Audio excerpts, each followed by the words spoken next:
For most Colombians, former rebel chief Rodrigo Londoño, better known by his wartime alias Timochenko, is more commonly associated with kidnappings and bomb attacks than voter polling and stumping on the campaign trail.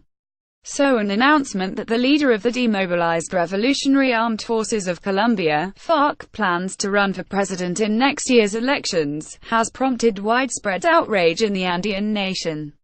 His first test will be convincing a suspicious electorate that he has left his violent past behind. Within minutes of the announcement, Timochenko was trending on Colombian Twitter, with most users expressing anger. Each vote that Timochenko receives is an insult to the victims, one user tweeted. But Londoño's move into politics forms a crucial part of a peace deal sealed last November, ending 52 years of war that left 220,000 dead and more than 7 million displaced. The deal initially failed to pass a public referendum, with many voters objecting to the component that promised the rebels 10 uncontested seats in Congress for 2 electoral cycles. Though the peace accord was amended and later ratified through Congress, Wednesday's announcement is unlikely to assuage the fears that many Colombians harbor of a communist organization in main politics.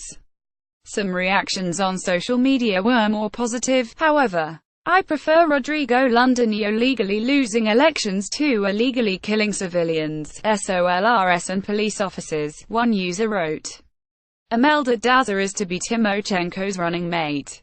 Photograph Luis Acosta op Getty Images. The rebels launched their political party in late September following the handover of some 7,000 weapons, changing their name to the Revolutionary Alternative Common Force, and retaining the acronym Farc. The group also announced the names of former fighters who will fill the promised seats in Congress. Among them will be former commanders Ivan Marquez, Pablo Catatumbo and Carlos Antonio Lozada. Londoño's running mate will be Imelda Daza, the head of the Patriotic Union, a left-wing political party formed during a previous attempt to make peace with the Farc.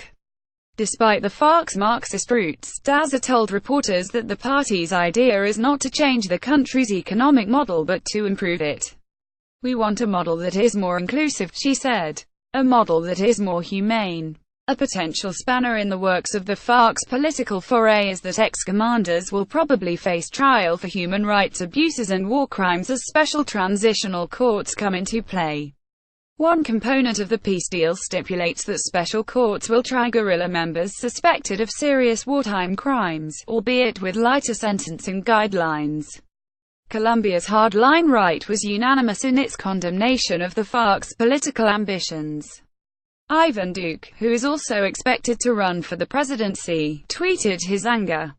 "It's an offense to the country that those who have committed crimes against humanity are aspiring to elected office without facing justice."